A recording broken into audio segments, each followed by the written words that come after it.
देखिए, सच्चाई ये है, एनडीए के डीएनए में ही है झूठ, फरेब, नफरत, संविधान का विरोध, तिरंगा का विरोध, इतिहास गवाह है, आज़ादी का विरोध और जुमलेबाजी के सहारे ही तो ये लोग राजनीति करते हैं।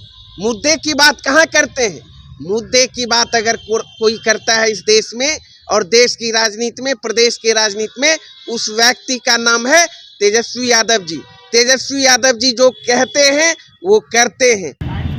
नमस्कार, मैं हूं साहिल कुमार। आर्यावर्त टाइम्स देखना शुरू कर दिया है आपने। आपको बता दें कि जिस प्रकार से जो है एनडीए के प्रत्याशी बक्सर से मिथिलेश तिवारी जो कि लोकसभा के लिए निर्वाचित किए गए थे, परंतु उनको हार का सामना करना पड़ा। अभी जो है थोड़ी उनकी मुश्किलें बढ़ी हुई है, क्योंकि जो है जिस प्रकार से सुधाकर सिंह ने उनके ऊपर बयान दिया था कि 12 करोड़ रुपए की जमीन आपने खरीदी है, उसको लेकर परिवाद पत्र जारी किया है उन्होंने और कहा है कि इंडिया महागठबंधन के सरकार को जो है पूरी तरह से नेता हो या समर्थक हो, सबको झूठ बोलने की आदत हो गई है। आज हमारे साथ विशेष रूप से बात करने के लिए राष्ट्रीय जनता दल के प्रदेश प्रवक्ता अरुण यादव जी जुड़ रहे हैं। जरा सुनिए क्या कुछ कह रहे हैं। सुधाकर सिंह ने जो बयान दिया था कि दोनों डिप्टी सीएम को रावण बताया था, और उसके बाद जो है मिथिलेश तिवारी के ऊपर जो बयान दिया है कि 12 करोड़ का जमीन खरीदे हैं, उसको लेकर एक परिवार पत्र जारी किया गया है। परिवार पत्र क्या कहिएगा उस विषय में? बिल्कुल ठीक ही तो कहा है।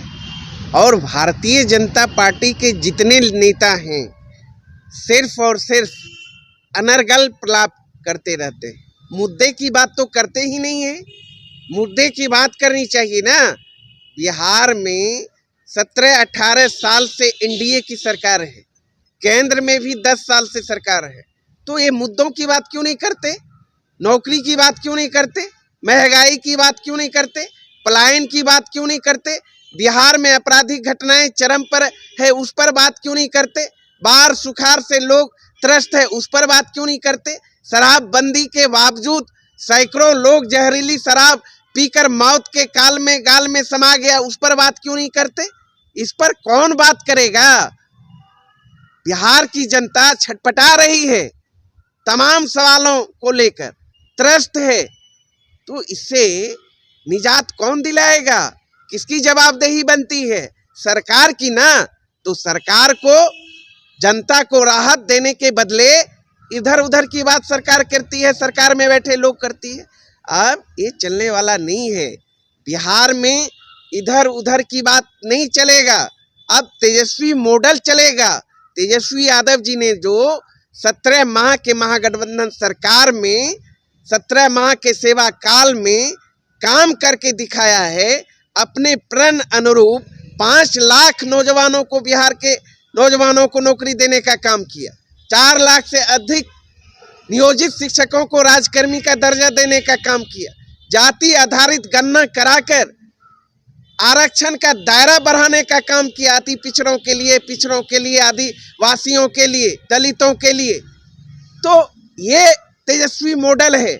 मानदेय दोगुना करने का काम किया, मेडल और नौकरी पाओ जैसी स्कीम लाने का काम किया। आपने देखा कई काम किए। मिशन 60 के तहत, मिशन परिवर्तन के तहत स्वास्थ्य विभाग में आमूलचूल परिवर्तन करने का काम किया। वहीं अब क्या हाल है भाई स्वास्थ्य व्यवस्था का, शिक्षा व्यवस्था का। एक और उन्होंने बात कही है कि इंडिया महागठबंधन के नेता हो या उनके समर्थक हो, उन लोगों को झूठ बोलने की आदत हो गई है। लोकसभा चुनाव से पहले कहते फिरते थे जनता के बीच कि मोदी आएगा तो संविधान बदलेगा, और जो है अभी जो जनता के बीच झूठ बोलते फिर रहे हैं कि बीजेपी है तो ये कर रही है, वो कर रही है, मतलब कि बहुत आरोप लगाया है। देखिए, सच्चाई ये है, एनडीए के डीएनए में ही है झूठ, फरेब, नफरत, संविधान का विरोध, तिरंगा का विरोध, इतिहास गवाह है, आज़ादी का विरोध और जुमलेबाजी के सहारे ही तो ये लोग राजनीति करते हैं।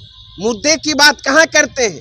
मुद्दे की बात अगर कोई करता है इस देश में और देश की राजनीति में, प्रदेश की राजनीति में, उस व्यक्ति का नाम है तेजस्वी यादव जी। तेजस्वी यादव जी जो कहते हैं वो करते हैं, जो उन्होंने कहा वो करके दिखाया। इसीलिए तो बिहार का बच्चा बच्चा बोल रहा है। नौकरी का मतलब तेजस्वी यादव, रोजगार का मतलब तेजस्वी यादव, मानदेय दोगुना करने का मतलब तेजस्वी यादव, नियोजित शिक्षकों को राजकर्मी का दर्जा देने का मतलब तेजस्वी यादव। कई ऐसे काम उन्होंने करके दिखाया है, तब जनता उनकी दीवानी है। और आने वाले समय में आप देखेंगे 2025 के बिहार विधानसभा चुनाव में पूर्ण बहुमत की महागठबंधन की सरकार बनने जा रही है तेजस्वी यादव जी की अगुवाई में। और पिछले 2020 के बिहार विधानसभा चुनाव में ही बिहार की जनता ने जनादेश तेजस्वी यादव जी को दिया। शासनादेश के बल पर डकैती करने का काम किया एनडीए ने। हमारे 2 दर्जन से अधिक महागठबंधन के उम्मीदवार चुनाव जीते हुए थे, उन्हें शासनादेश के बल पर नरेंद्र मोदी जी और नीतीश कुमार जी ने हराने का काम किया। एनडीए से मात्र महागठबंधन को 12,000 वोट ही कम आए। देश जानता है, प्रदेश जानता है।